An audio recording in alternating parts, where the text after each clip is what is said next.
مختصر وقت میں قرآن کریم کی عظمت کے حوالہ سے چند معروضات آپ کی توجہ کی نظر کروں گا۔ قرآن کریم کی عظمت کے متعدد پہلو ہیں، ان میں ایک اہم پہلو اس کا معجزہ ہونا ہے۔ جیسے کلام الہی ہونا یہ اس کی عظمت کا پہلو ہے، کتاب تلاوت ہونا یہ اس کی عظمت کا پہلو ہے، اسی طرح معجزہ ہونا یہ بھی اس کی عظمت کا پہلو ہے۔ سب سے پہلی بات یہ ہے، معجزہ کہتے کسے؟ معجزہ اس میں فاعل کا صیغہ ہے، باب افعال سے، اس کا معنی عاجز کر دینے والی شے۔ قرآن کریم معجزہ اس وجہ سے ہے، اس نے اپنی مثال اور نظیر پیش کرنے سے ما سوی اللہ کو عاجز کر دیا۔ اللہ کے سوا ساری کائنات مل کر بھی اس کی مثال پیش نہیں کر سکتی، عاجز ہے، اور یہ عاجز کرنے والا کلام ہے، اس وجہ سے اسے معجزہ کہا جاتا ہے۔ سوال پیدا ہوگا کس شے سے عاجز کیا؟ مثل اور نظیر لانے سے، کس حوالے سے؟ قرآن کریم میں اللہ نے جتنی خوبیاں رکھی ہیں اس کی کسی بھی خوبی کی نظیر پیش نہیں کی جا سکتی۔ اللہ نے ہر نبی کو نبوت کے دلائل کے طور پر معجزات عطا فرمائے۔ ہر نبی کے معجزات حالات اور زمانے کے مطابق ہوتے ہیں۔ حضرت موسیٰ کے دور میں جادو کی بڑی شہرت، اللہ نے ایسا معجزہ عطا فرمایا کہ جادوگر بھی حیران رہ گئے۔ حضرت عیسیٰ کے دور میں طب اور حکمت کے بڑے چرچے، اللہ نے ایسے معجزات عطا فرمائے، انی اخلق لکم من الطین کہیئۃ الطیر فانفخ فیہ فیکون طیرا بإذنہ وأبرئ الأكمہ والأبرص وأحيي الموتى بإذنہ وأنبئكم بما تأكلون وما تدخرون في بيوتكم۔ طبیب اور حکیم سر پکڑ کے بیٹھ گئے کہ ہم زندے کو ٹھیک کرتے ہیں یا مردہ زندہ ہوگا۔ بالکل اسی طرح حضور کے زمانے حیات میں فصاحت و بلاغت کا بڑا عروج تھا۔ عرب کا بچہ بچہ فصیح، بچے بچے کا کلام بلیغ۔ اللہ تعالیٰ نے زمانے کی نوعیت و کیفیت کو دیکھتے ہوئے قرآن کریم کی صورت میں ایسا معجزہ عطا فرمایا کہ فصحاء سر پکڑ کے بیٹھ گئے۔ عرب کے سارے فصحاء مل کر بھی اس جیسی ایک سطر نہیں لکھ سکتے، اور جب 7 معلقات کے آخر قرآن کریم کی سب سے چھوٹی سورت سورۃ الکوثر، جس کی 3 آیات ہیں، 10 کلمات ہیں، 42 حروف ہیں، صحابہ کرام نے جا کر لٹکائی تو جو عرب کا سب سے بڑا فصیح تھا، جسے عرب افصاح سمجھتے اور اس کے کلام کو مقتضائے حال کے مطابق قرار دیتے تھے، بلیغ قرار دیتے تھے، اسی نے آ کے اپنے ہاتھوں سے آگے ایک جملہ نکالا، انا اعطیناک الکوثر فصل لربک وانحر ان شانئک هو الابتر واللہ ما ھذا قول البشر۔ رب کعبہ کی قسم، یہ بشر کا کلام ہو ہی نہیں سکتا۔ عین مطابق حالات اس قدر فصیح و بلیغ کلام۔ اہل عرب یہ بھی کہتے تھے اللہ کا بھیجا نہیں ہے، رسول اللہ کا بنایا، رات کو بناتے ہیں دن کو سناتے ہیں۔ اللہ تعالیٰ نے اس کی تردید میں انہیں ایک چیلنج، ایاتو بمثل ھذا القرآن، تم بھی اس قرآن کی مثال لے آؤ، نہیں آئی۔ پھر فرمایا فأتوا بعشر سور مثلہ، چلو 10 صورتیں ہی اس کی 10 جیسی بنا لا، عجز اور لاچاری۔ پھر فرمایا فأتوا بسورۃ من مثلہ، اب ایک صورت کی بات، اور صورت بھی نہ کیا کسی ایک صورت کی مثل، ضروری نہیں کہ بقرہ کی مثل ہی ہو۔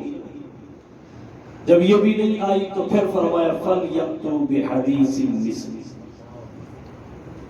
فَلْيَأْتُوا بِحَدِيثٍ مِثْلِهِ۔ قرآن کا یہ چیلنج آج بھی برقرار ہے، آج بھی برقرار ہے۔ مثال نہیں لا سکتا، سارے مل کر بھی نہیں لا سکتے، اور لا سکتے بھی نہیں۔ اگر لا سکتے ہوتے تو زبان سے مقابلہ کرنا آسان تھا، تیر تلوار اٹھانے کی کیا ضرورت تھی؟ جب وہ تیر اور تلوار اٹھا کر میدان میں آئے تو سمجھ لیجئے قرآن معجزہ ہے، اس نے مثل لانے سے انہیں عاجز کیا۔ ہر خوبی اس نے نظم میں، اس نے ترتیب میں، سجا میں، مقفع مسجع عبارتوں میں، ہر حوالے سے قرآن کریم نے انہیں مثل لانے سے عاجز کر دیا، اور یہ چیلنج آج بھی برقرار ہے۔ قرآن کریم کا ساری کائنات کے پڑھے لکھے مل کر اسے توڑ نہیں سکتے۔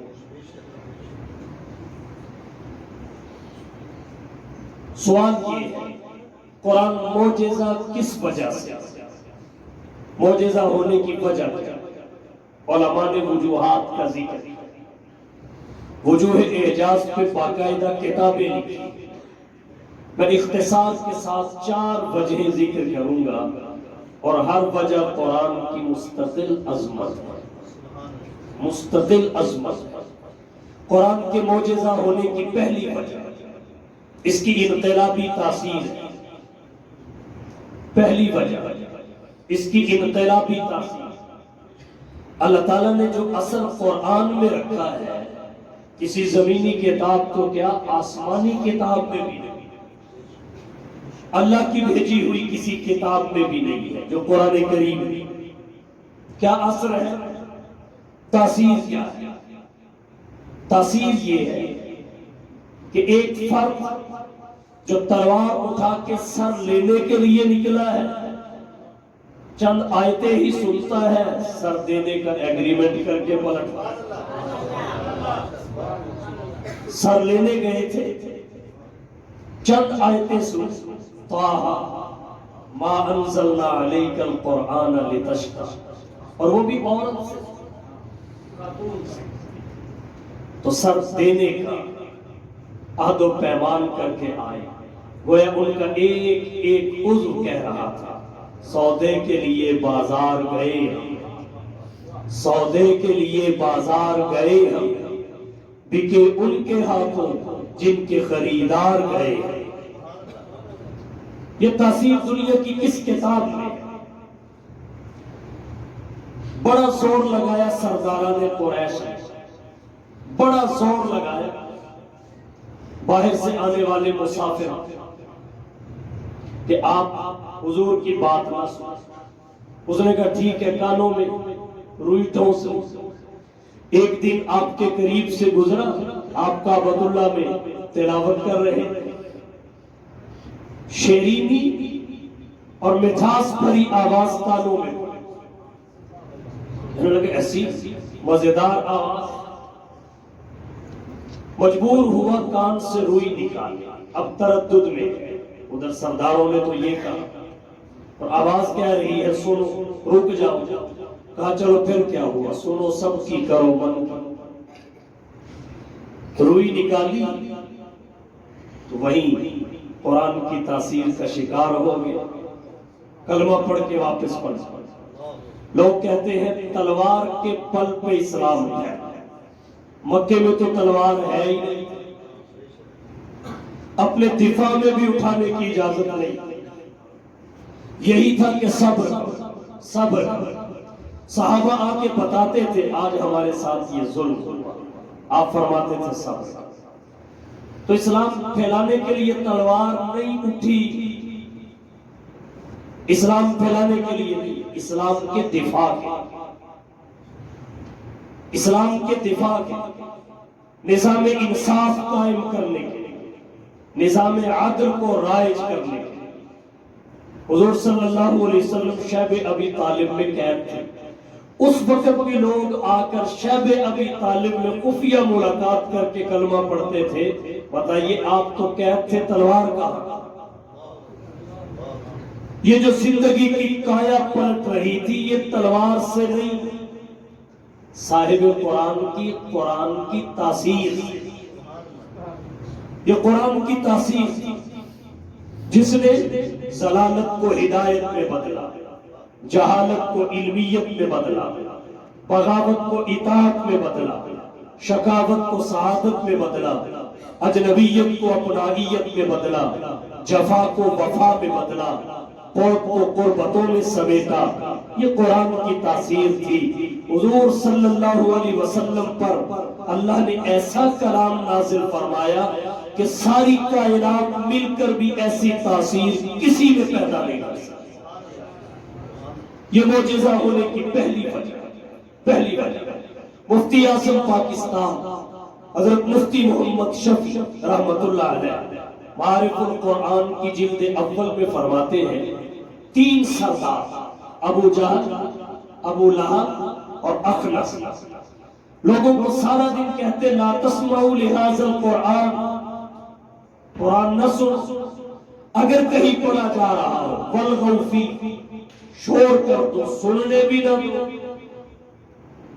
کیونکہ جو قرآن کی سن لے گا وہ تمہاری نہیں سنے گا، تمہاری فطرت کے خلاف ہے، اس کی فطرت کے موافق ہے، اس لیے لا تسمعوا، خود بھی نہ سنو، والغوا فیہ، کسی کو سننے بھی نہ۔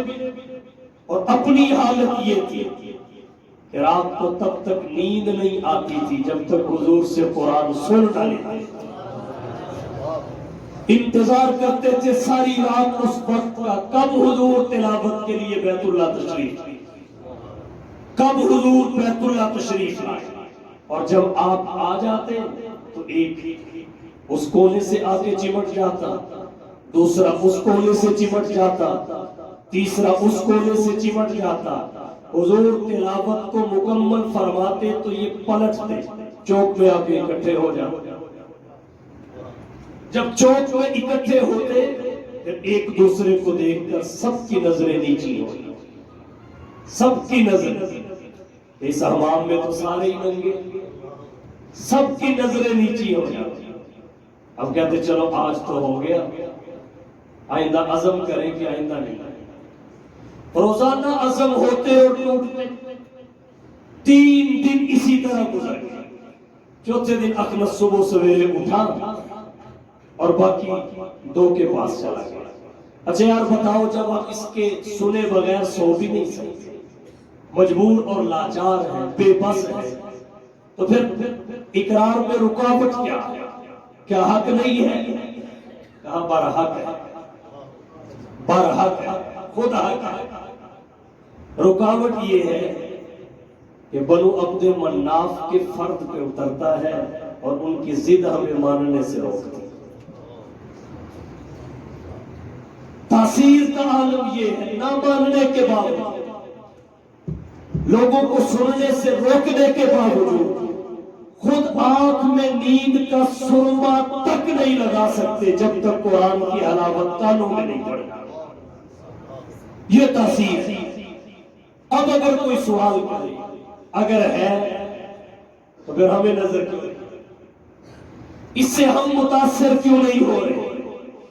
قرآن تو اللہ کی صفت ہے، جیسے متکلم قدیم، کلام بھی قدیم، متکلم غیر فانی، کلام بھی غیر فانی، جیسے اس میں تبدیلی کوئی نہیں، اس میں بھی تبدیلی کوئی نہیں، وہ تغیر اور حوادث سے پاک ہے، یہ بھی پاک ہے۔ تو پھر آج کے دور میں اس کی تاثیر ظاہر کیوں نہیں ہوتی؟ ہم تو سنتے تھے صحابہ قرآن پڑھتے تھے، فرشتے آسمان تک قطار بنا لیتے، صحابہ قرآن پڑھتے تھے، فرشتے قطار بنا لیتے، جنات قرآن سنتے تھے تو اپنی قوم میں جا کے کہتے تھے اِنَّا سَمِعْنَا قُرْآنًا عَجَبًا يَهْدِي إِلَى الرُّشْدِ فَآمَنَّا بِهِ وَلَن نُشْرِكَ بِرَبِّنَا أَحَدًا وَأَنَّهُ تَعَالَى جَدُّ رَبِّنَا مَا اتَّخَذَ صَاحِبَةً وَلَا وَلَدًا۔ یہ تاثیر تھی۔ آج کہاں گئی وہ تاثیر؟ رہزن رہبر بنتے تھے، جاہل عالم بنتے تھے، صنم پرست سمت پرست بنتے تھے، باطل پرست حق پرست بنتے تھے، چرواہے زمانے کے امام بنتے تھے، اخلاقیات سے آری تہذیب و تمدن کے سلطان بنتے تھے، ذرے صحرا ہوتے تھے، قطرے دریا ہوتے تھے، غلام آقا ہوتے تھے۔ تھی تاثیر ہے کیوں؟ ہمارے سامنے کیوں نہیں؟ جواب یہ تھی بھی، ہے بھی، رہے گی۔ تھی بھی، ہے بھی، رہے گی، یہ نہیں بدل سکتی۔ البتہ ہم بدل چکے، ہم بدل چکے۔ تاثیر ظاہر کیوں نہیں ہوئی؟ اس کی ایک وجہ قرآن کریم نسخہ شفا ہے۔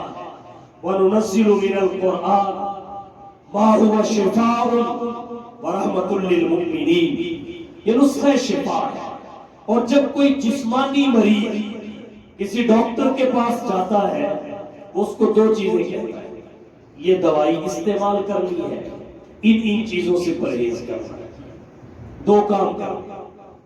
یہ دوائی کھانی ہے، مثلا کسی بندے کا گلا خراب ہے، نزلہ اور زکام ہے، سینہ بلال ہے، وہ ڈاکٹر کے پاس جائے، ڈاکٹر اس کو کہے گا یخنی پینی ہے، یہ دوائی کھانی ہے، آئس کریم اور کوک سے پرہیز کرنا ہے، دو کام بتائے گا، آئس کریم بھی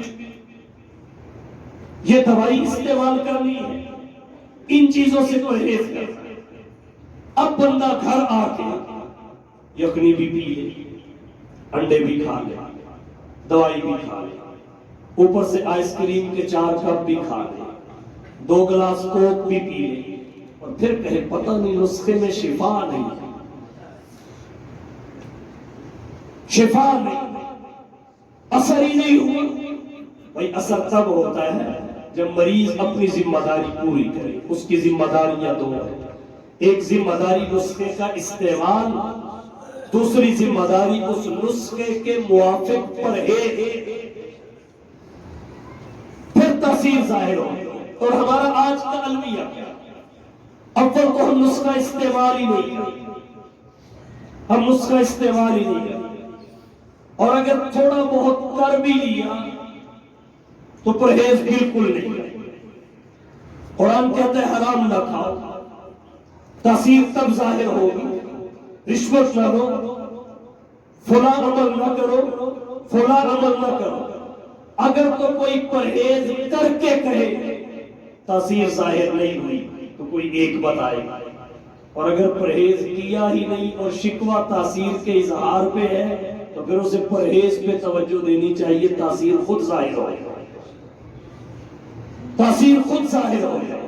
کہتے ہیں جی وہاں فرشتے اترتے تھے، 313 ہزاروں پہ غالب آ جاتے تھے، ہمارے پاس شاہین بھی ہے، غوری بھی ہے، جدید ٹیکنالوجی بھی ہے، جدید آلات بھی ہے، اور ہمیں وہ پلیت گائے کا پیشاب پینے والا جب جی کرتا ہے دھمکیاں لگانے لگ جاتا ہے۔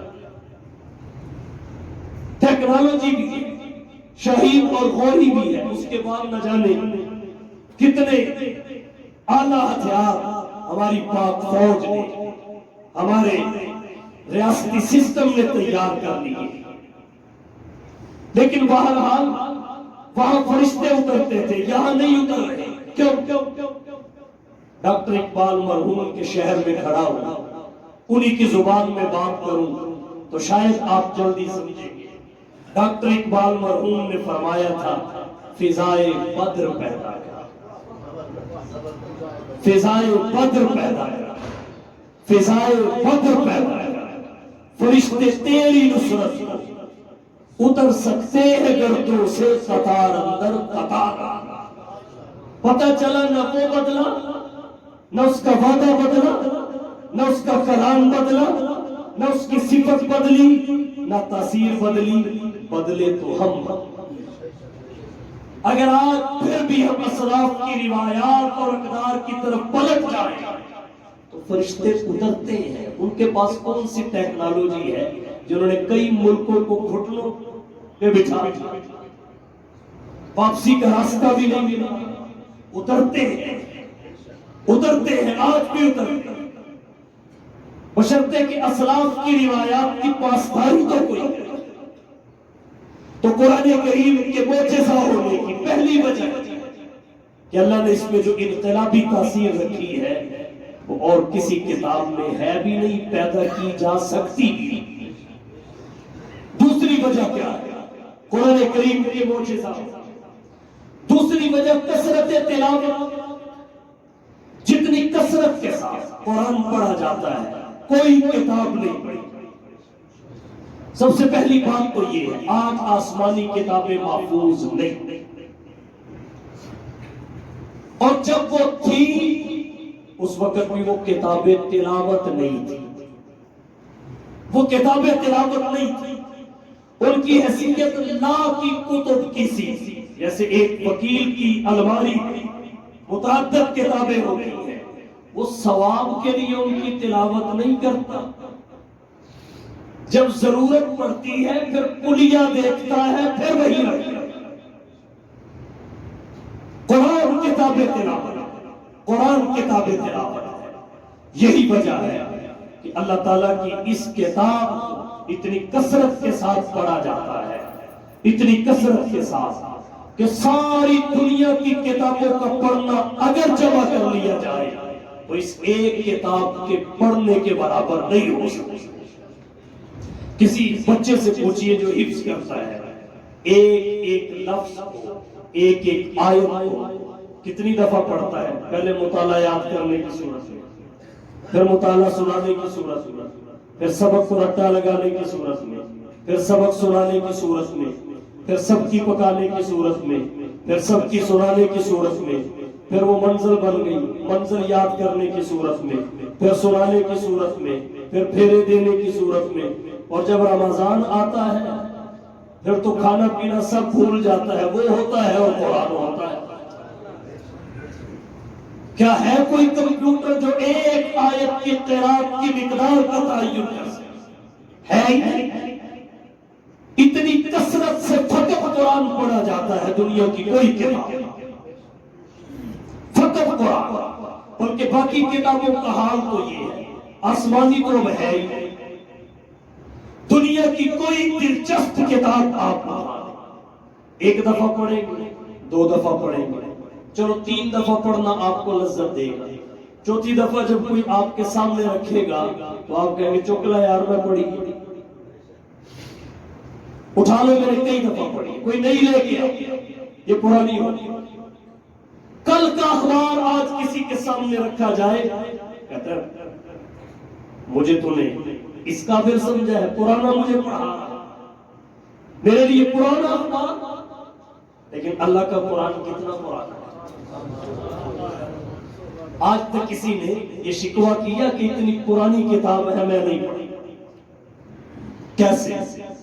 اخبار میں جو چھپتا ہے وہ اس وقت کے مطابق ہوتا ہے، اور قرآن میں جو اترا ہے وہ ہر وقت کے مطابق اترا ہے۔ اس لیے اس کے پرانے پن کا ہم شکوہ نہیں کر سکتے، اس کے پرانے پن کا شکوہ نہیں کر سکتے۔ نمبر 2، پڑھ پڑھ کے اکتا بھی نہیں سکتے، تھکاوٹ اپنی جگہ، بیداری کی کلفت اپنی جگہ ہے، لیکن اکتاہٹ نہیں۔ کوئی بندہ کہ ہوں قرآن پڑھن نو دل نہیں کر، ایسا کوئی بندہ نہ ملا ہے نہ ملا۔ ہاں یہ کہے گا اب تھک چکا، سونے کو جی ریسٹ کرنے کو جی کرتا۔ کیوں؟ اس لیے کہ جب قرآن پڑھا جاتا ہے اس کے پڑھنے کے ساتھ نئی رحمت اترتی ہے، جب پڑھا جاتا ہے ساتھ نئی رحمت اترتی ہے، اور جب نئی رحمت اترتی ہے تو کل جدید لذیذ نئی رحمت۔ اب آپ کہیں گے کیا دلیل ہے رحمت اترتی ہے؟ علمی ابحاث میں نہیں جاتا، ایک حصی دلیل پیش کرتا ہوں۔ حصی دلیل دنیا کی ہر کتاب آپ انضباط کے ساتھ ساکت اپنے بدن کو روک کر جم کر پڑھ سکتے بغیر حرکت، لیکن قرآن ایسی کتاب ہے کوئی جتنا بھی ارادہ کرے میں نے قرآن بھی پڑھنا ہے اور ہلنا بھی نہیں، میں نے قرآن بھی پڑھنا ہے اور ہلنا بھی نہیں، ایسا کر کے دیکھیں اپنے بدن کو حرکت سے روک نہیں پاؤ گے۔ اپنے بدن پوری بڑے پنچایت ایک جگہ بیٹھ کے سنا دیتے ہیں، جسم میں کوئی حرکت نہیں ہوتی، ٹانگ سے ٹانگ نہیں اٹھتی، ہاتھ سے ہاتھ نہیں اٹھتا، لیکن قرآن کریم سے غلاف ہی اتار رہے ہوتے ہیں، جسم میں حرکت پہلے پیدا ہو جاتی ہے۔ یہ وہ نزول رحمت ہے جس کا سبب اللہ کے قرآن کی تلاوت۔ جتنی کثرت کے ساتھ قرآن پڑھا جاتا ہے دنیا کی کوئی کتاب نہیں پڑھی جاتی، کتنی کثرت کے ساتھ۔ چند مثال، حضرت علی رضی اللہ تعالی عنہ کے بارے میں ان کی سوانے کی کتابوں میں لکھا ہے ایک دن میں 8 مرتبہ قرآن ختم کرتے ہیں،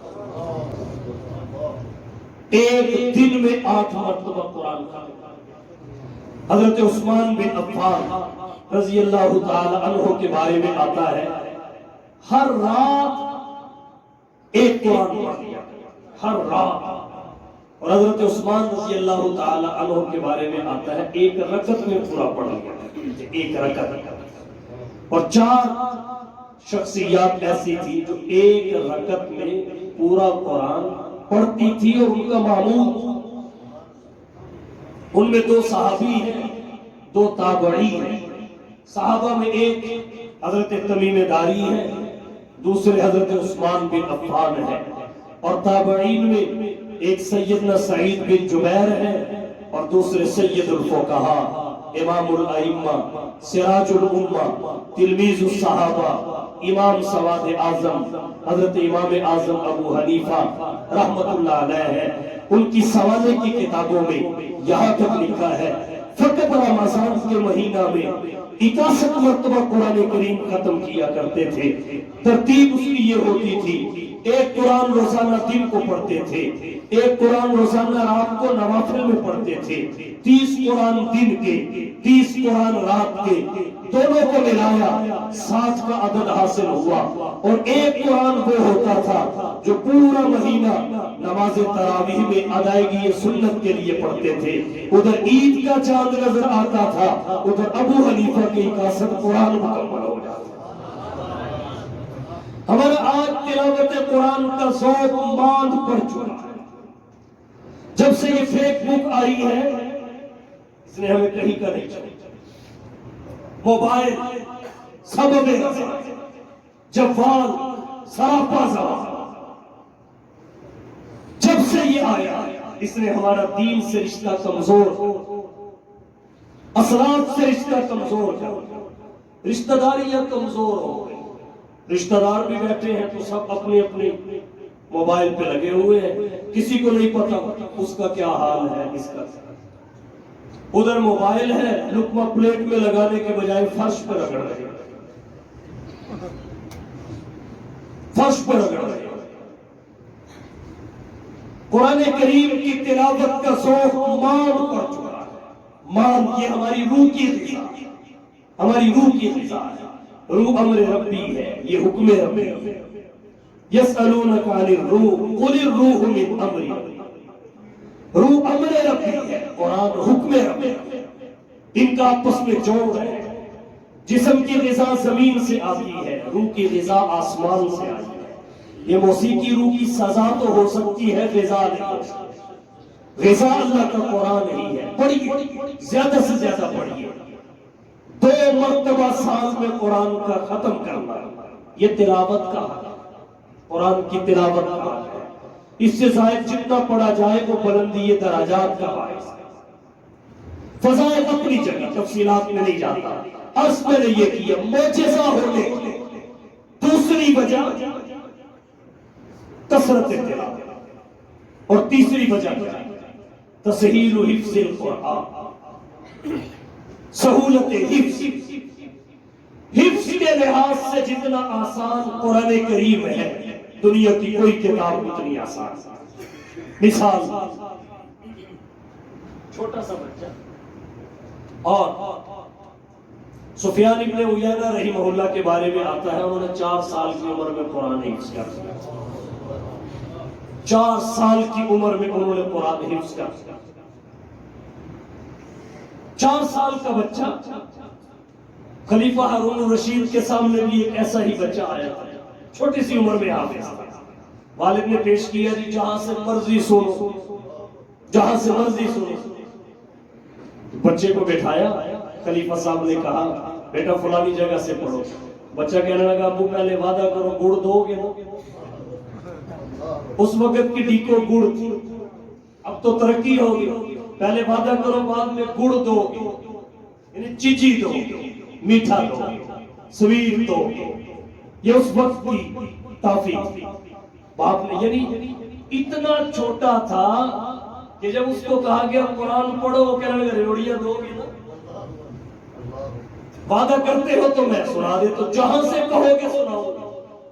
مطلب یہ ہے اتنا چھوٹا بچہ قرآن، ہمارے معاشرے میں آپ کو ملے قرآن کریم کی اتنے چھوٹے چھوٹے بچے حافظ، ان کو کرسی پہ بٹھایا جاتا ہے، اتنے چھوٹے ہیں، قرآن جہاں سے مرضی سن، یاد کرنے کے لحاظ سے اتنا آسان ہے، حالانکہ ان کی زبان میں نہیں ہے، قرآن ان کی زبان میں نہیں ہے۔ ہماری زبان اردو اور پنجابی ہے، قرآن عربی میں ہے اور فصیح عربی میں، لیکن اس کے باوجود اس کا الحمد سے لے کر والناس سیدھے میں اتر جانا، یہ اس کا اعجاز نہیں تو کیا؟ یہ اس کا اعجاز نہیں تو کیا؟ پھر ہماری زبان اردو اور پنجابی ہے، ہم اردو اور پنجابی بولتے ہیں۔ قرآن کریم کا جتنا حجم ہے، چلو اس کا برابر بھی نہیں ہے، آدھا بھی نہیں ہے، سلس بھی نہیں ہے، ربع، چوتھائی اپنی زبان کی کسی کتاب کو اگر کوئی یاد کر سکا ہے زبانی تو بتا۔ اردو ہماری زبان ہے، پنجابی ہماری زبان ہے، مگر جتنے صفحات قرآن کے ہیں، مثال کے طور پہ 400 صفحہ، 400 صفحہ ایک چھوٹے سے بچے نے یاد کر لیا جس کی زبان میں نہیں، اس کی زبان اردو اور پنجابی ہے، قرآن عربی ہے۔ اب اس نے دوسری زبان کے 400 صفحے کا قرآن یاد کر لیا، لیکن یہاں بڑوں کو اپنی زبان کی 100 صفحے کی کوئی کتاب زبانی یاد نہیں ہوگی۔ اب بتائیے اس سے آسان کون سی کتاب ہو سکتی یاد کرنے کے لحاظ سے؟ پھر جس بچے نے قرآن حفظ کیا اسے نہیں پتا ذالک الکتاب کا معنی کیا ہے، لیکن پھر یاد ہے۔ اسے نہیں پتا لا ریب فیہ کا معنی کیا ہے، مگر پھر یاد ہے۔ اسے نہیں پتا ھدی للمتقین کی تفسیر اور مطلب مفہوم کیا ہے، یاد پھر ہے۔ بتائیے اس سے آسان دنیا کی کون سی کتاب ہو سکتی ہے یاد کرنے کے لحاظ سے؟ تو تسہیل حفظ القرآن یہ معجزہ ہونے کی تیسری وجہ ہے۔ دنیا کی کسی کتاب میں یہ تسہیل کائنات مل کے بھی پیدا نہیں کر سکتی۔ کتاب یہاں ہمارے علماء کچھ عرصہ جیلوں میں رہے، انہوں نے جیلوں میں بیٹھ کے بڑھاپے میں 3 مہینے میں قرآن حفظ کر دیا۔ حضرت نانوتوی رحمت اللہ علیہ بانی دارالعلوم دیوبند، حجت الاسلام والمسلمین، قاسم العلوم والخیرات، منبع فیوز و برکات، صاحب آب حیات حضرت مولانا محمد قاسم نانوتوی رحمت اللہ علیہ نے سفر حج میں رمضان کے مہینے میں روزانہ ایک پارہ حفظ کر کے تراویح پڑھائی، ادھر عید کا چاند نظر آیا اور ادھر حضرت کا پورا قرآن حفظ ہو پڑھا۔ ہدایت الحنفیہ میں لکھا ہے، ہدایت الحنفیہ، فقیر محمد صاحب جیل کے امام صاحب رحمت اللہ علیہ کے ہونہار شاگرد فقیہ وقت حضرت امام محمد رحمت اللہ علیہ نے فقط 7 دنوں میں قرآن 7 دنوں روزانہ 2 اور اس سے بھی آگے کی بات امام ذہبی رحمت اللہ علیہ تذکرۃ الحفاظ میں لکھا ہے، ابو المنذر ہشام بن محمد نام کا آدمی گزرا ہے، اس نے فقط 3 دن میں قرآن حفظ کیا، فقط 3 دن۔ دنیا کی کوئی کتاب یاد کرنے کے لحاظ سے اتنی آسان نہیں ہے جتنا اللہ کا قرآن آسان ہے۔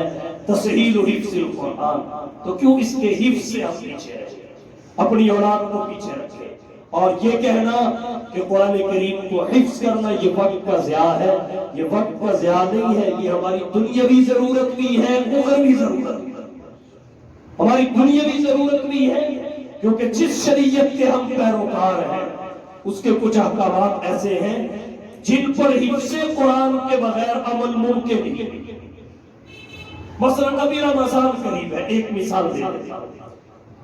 علماء نے لکھا ہے رمضان میں تراویح الگ سنت، اس کی جماعت الگ سنت، اس میں ختم قرآن الگ سنت۔ مراکل فلاح میں امام طحطاوی کا قول ہے سنہ ختم القرآن فیہا ای تراویح مرتن فی الشہر علی الصحیح وہو قول الاکثر۔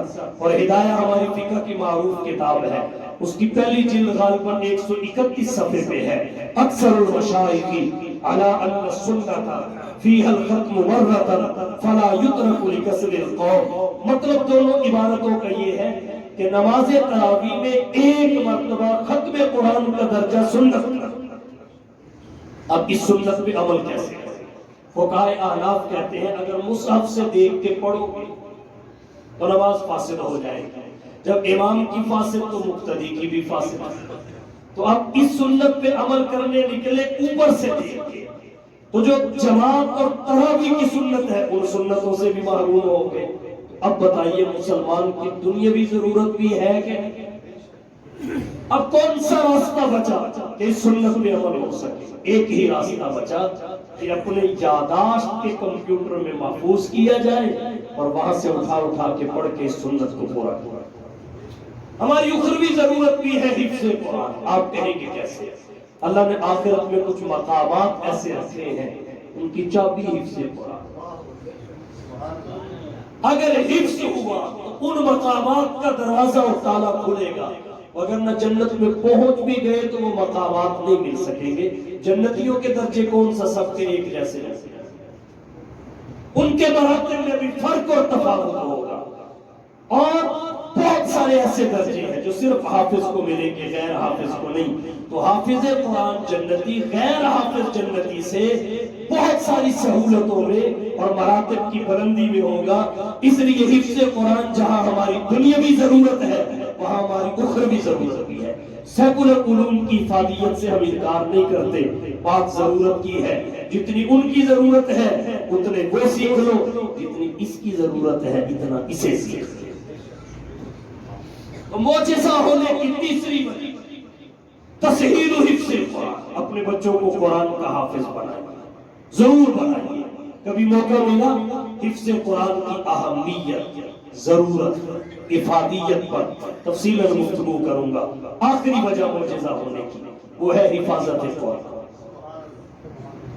حفاظت قرآن، دنیا میں کوئی آسمانی کتاب محفوظ نہیں، فقط قرآن محفوظ، فقط قرآن۔ ساری کائنات مل کر بھی کسی کتاب کے بارے میں دعویٰ نہیں کر سکتی کہ اس کو ہم نے محفوظ کر دیا۔ اور قرآن کے بارے میں اللہ کا دعویٰ یہ ہے تم جو کر سکتے ہو کر لو، اس کی حفاظت کو متاثر تو کر کے دیکھو۔ آج بھی بیان آیا جی 36 آیتیں قرآن سے نکال دو، سپریم کورٹ میں کسی بدبخت نے یہ درخواست دی۔ یہ تو اس وقت سے چلا آ رہا ہے، ایتی بقرآن غیر ھذا او بدلو، آج تک بڑے بڑے جتن کیے گئے، ورقوں میں تبدیلی کر دی گئی، لیکن اس لوح محفوظ سے کون کر سکتا ہے؟ اس لوح محفوظ سے کون بدل سکتا ہے؟ اور قرآن اس کی حفاظت کا اصل ذریعہ سینہ ہے۔ قل هو آیات بینات فی صدور الذین اوتوا العلم، یہ تو ہم اجمیوں کی سہولت کے لیے اور کمزوروں کی سہولت کے لیے اس کو کتابی شکل میں ما بین الدفتین کیا، مگر نہ اوپر سے جب آیا حضور کہتے ہیں فغطنی ثلاثا، بخاری شریف جلد اول باب کیف کان بدء الوحی، جبرائیل نے بھیجا 3 مرتبہ بھیجا، خشیت علی نفسی، مجھے اپنی جان کا خطرہ محسوس ہوا، پھر جب تیسری مرتبہ کے بعد چھوڑ کے کہا اقرا، حضور نے پڑھنا شروع کر دیا۔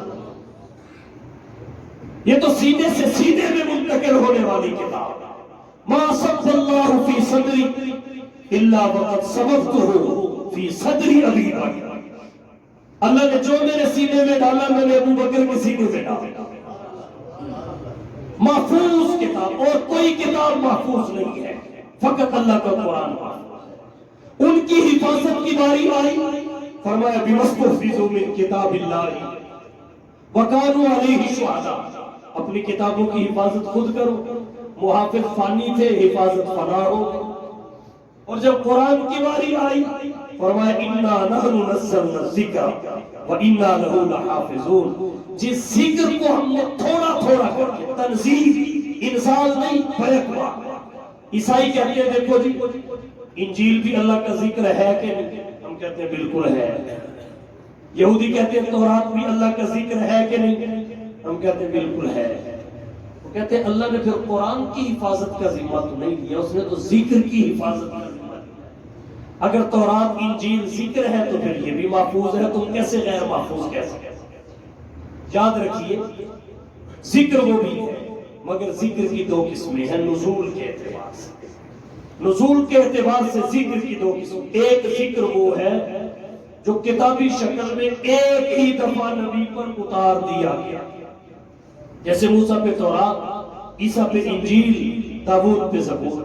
اور ایک ذکر وہ ہے بحسب المصالح والحوائج والضرورت، منجما منجما، مفرقا مفرقا، ضرورت کے تحت تھوڑا تھوڑا کر کے اتارا۔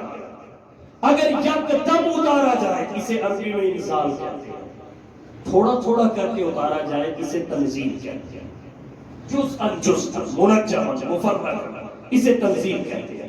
قرآن لوح محفوظ سے آسمان دنیا پر یکدم اتارا گیا ایک رات میں، اس کے لیے فرمایا اِنَّا أَنزَلْنَاهُ فِي لَيْلَةِ الْقَدْرِ، اس کا مصدر انزال ہے ایک ہی۔ اور پھر آسمان دنیا سے حضور کے قلب سلیم پر یکدم نہیں، 23 برس کے عرصہ میں تھوڑا تھوڑا کر کے اتارا گیا، اسے کہتے ہیں تنزیل۔ تو اللہ نے جب حفاظت کا ذمہ لیا وہاں انزال کے ساتھ صیغہ ذکر نہیں کیا، بلکہ تنزیل سے ذکر کیا، اِنَّا نَحْنُ نَزَّلْنَا، تو ذکر وہ بھی ہے مگر وہ ان کا انزال ہوا ہے، اور قرآن کی تنزیل ہوئی ہے۔ تھوڑا تھوڑا کر کے جس ذکر کو ہم نے اتارا، اور جسے تھوڑا تھوڑا کر کے اتارا وہ قرآن ہے، وہ ذکر ہوتے ہوئے بھی غیر محفوظ ہے، اور قرآن ایسا ذکر ہے جو ہمیشہ کے لیے محفوظ ہے۔ اور ایک بات اور کہتے ہیں، وہ ذکر جو قرآن سے پہلے تھے اکٹھے آئے، جمع ہو کے آئے تو منتشر ہو گئے، قرآن بکھر کے آیا ہمیشہ کے لیے جمع ہو گیا۔ وہ اکٹھے آئے بکھر گئے، یہ بکھر کے آیا ایسا اکٹھا ہوا کہ ایک حرف بھی کوئی سرکا کے دکھائے، ایک حرف بھی کوئی سرکا کے دکھائے۔ یہی ہے وہ کتاب حق جسے قرآن کہتے ہیں، یہی ہے وہ کتاب حق جسے قرآن کہتے ہیں، جسے فرقان کہتے ہیں، جسے برہان کہتے ہیں۔ یہی ہے وہ کہ جس کا منتظر سارا زمانہ تھا، رسولوں کی زبان پر جس کا نغمہ تھا، ترانہ تھا۔ تعارف یہ کراتی ہے خداوند تعالیٰ کا، رسولوں کا، قیامت کا، حبیب حق تعالیٰ کا۔ نہ کچھ تعریف نہ خطرہ نہ خدشہ کچھ قیامت کا، خدائے پاک خود ضامن ہے اس کی حفاظت کا۔ اسی نے بھید کھولا ہے نبوت کا، خلافت کا، اسی نے راز بتلایا ہے قوموں کی امامت کا۔ آخری بات عرض کرتا ہوں، قرآن ہی محفوظ ہے، باقی جتنی بھی کتابیں جن زبانوں میں اتری وہ زبانیں ہی غیر محفوظ ہیں، جن زبانوں میں اتری وہ زبانیں ہی غیر محفوظ ہیں۔